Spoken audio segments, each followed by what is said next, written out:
Gilles Savary.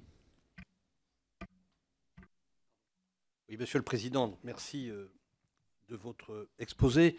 On a beaucoup analysé le sujet, on tourne un peu en rond. Je rappelle que si il a été retenu l'écotaxe, c'est que c'est une taxe kilométrique et que donc elle a une spécificité très forte. Elle taxe exactement proportionnellement à l'usage de l'infrastructure et par tous les usagers concernés, c'est-à-dire y compris par les étrangers qui nous traversent et qui jusqu'à présent s'exonèrent de toute contribution à l'infrastructure nationale. Et Dieu sait si la France est un pays carrefour.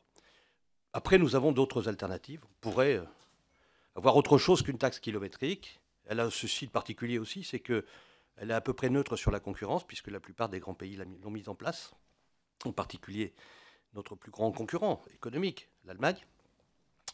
Mais je voulais vous poser la question suivante. Puisqu'il y a des réticences régionales, qui vous sont encore plus familières qu'à nous, il y a une hypothèse de travail ici, c'est de solliciter le principe de responsabilité et d'autodétermination fiscale, qui est de dire, est-ce qu'on ne pourrait pas régionaliser l'écotaxe? On l'encadre. Les régions qui ne veulent pas écotaxer n'écotaxent pas, mais évidemment, financent moins les infrastructures. Principe de responsabilité, car des infrastructures gratuites, je n'en connais pas. Elles sont financées par le voisin, par les usagers, les autres, mais il n'y a pas d'infrastructure gratuite dans ce pays. Voilà. Donc, je veux dire, à ce moment-là, ceux qui revendiquent des infrastructures gratuites, ils nous montrent comment ils font, selon le principe de responsabilité. Mais si on dit qu'on régionalise, évidemment, les départements vont nous dire on départementalise. Donc, je voudrais avoir votre appréciation sur ce dispositif, parce qu'il ne faut pas qu'il soit trop compliqué quand même.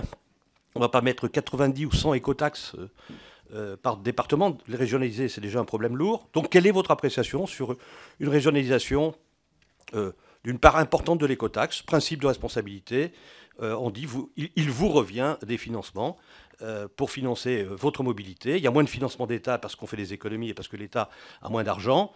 Maintenant, chacun s'assume dans une fourchette qui est établie par le législateur. Je voudrais avoir votre appréciation sur cette affaire. Deuxièmement, et j'en termine, vous qui êtes proche des Bretons, est-ce qu'ils ont bien conscience qu'on a un énorme problème de financement des infrastructures ici et que si on ne finance pas par l'écotaxe, on financera par autre chose?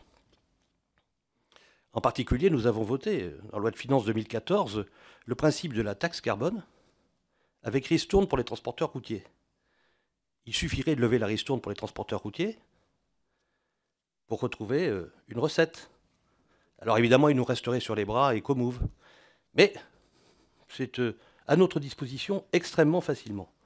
On s'y était refusé. On avait dit taxe kilométrique parce que c'est la plus juste et elle touche les étrangers. Et donc pas de taxe carbone, pas de taxe sur le diesel pour parler direct, concernant les routiers.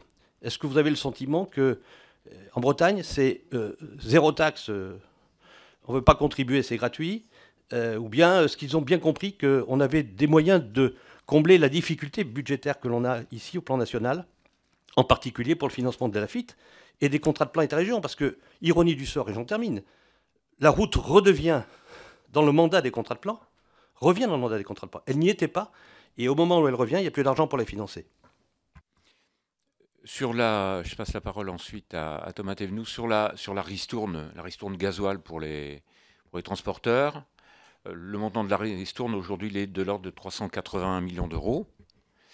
Et avec la mise en place donc de la fiscalité carbone et d'une base carbone sur la fiscalité donc des énergies fossiles, à l'horizon 2016, le montant de la ristourne, puisque le prix de la tonne de carbone va passer de 7 à 21 ou 22 euros, le montant de la ristourne, il sera de 780 millions d'euros.